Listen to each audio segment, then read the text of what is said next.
Hi there, I'm Michael from Smarter German, and today I want to show you a really neat way to deal with the German adjectives. So let's get started. Smarty is already looking forward to this. First question is, what is an adjective? Let me keep this short. Most of you might already know this, but in case you don't, it's a word that describes what a thing or a person or an animal looks like, maybe what is its form, its color, its smell, and here's a couple of examples. Yeah, it's basically a word that describes attributes of something. And just as a rough rule, it's of course not scientifically sound, but it's good enough for us. Adjectives always have an ending.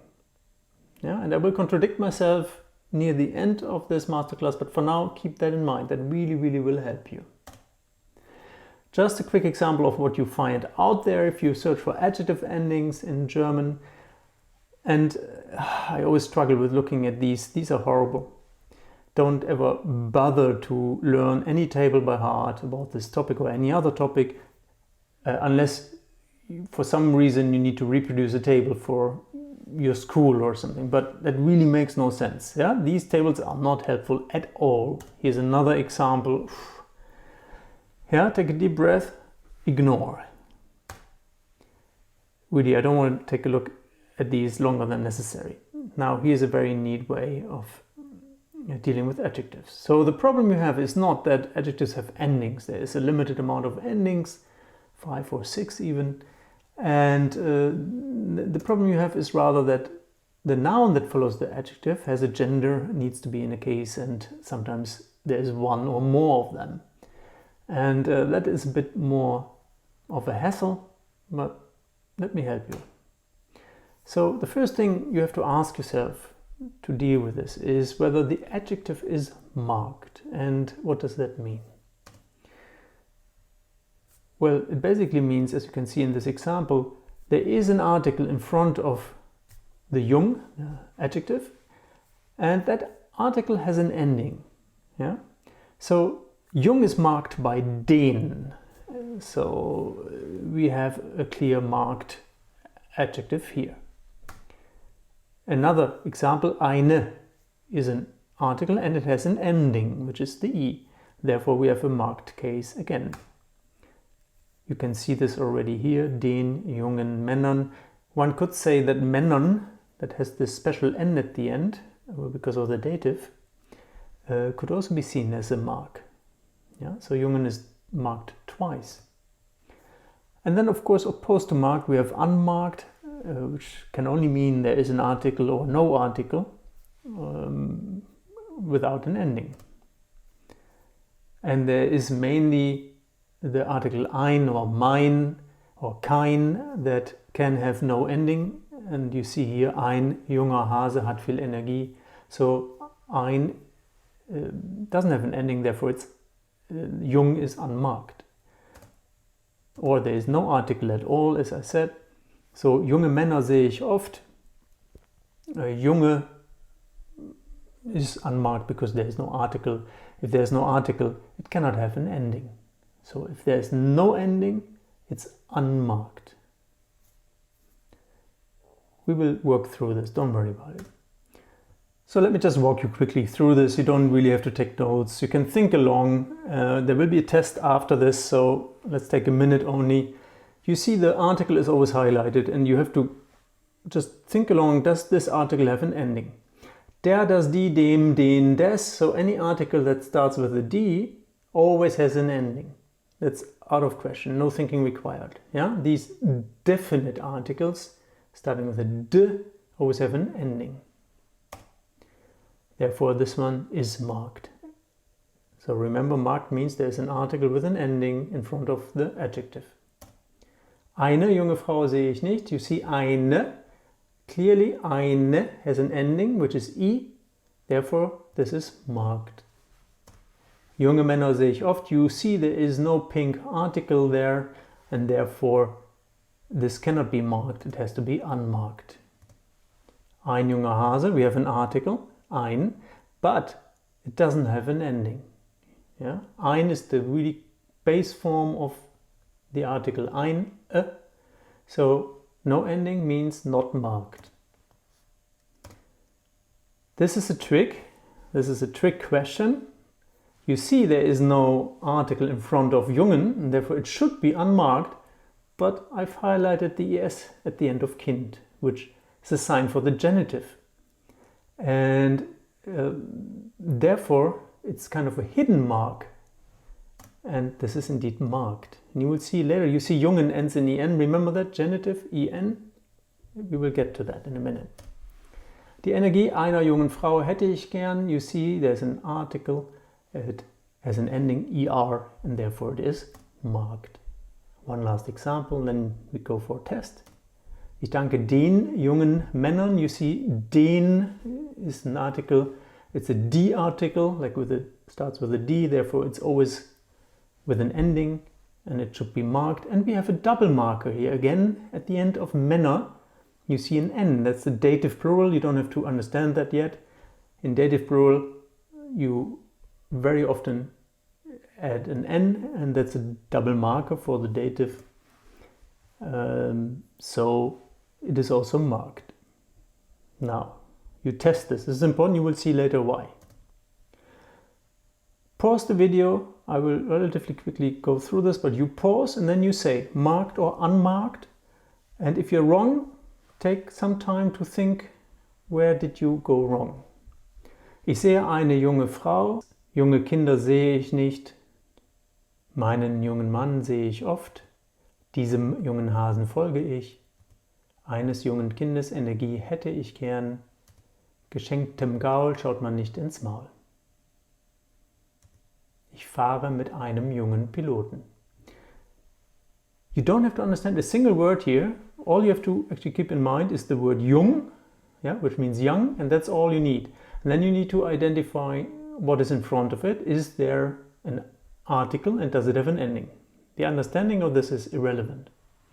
So pause your video, make sure you write 1 marked, unmarked, 2 marked, unmarked until you have figured this all out. And now let's take a look.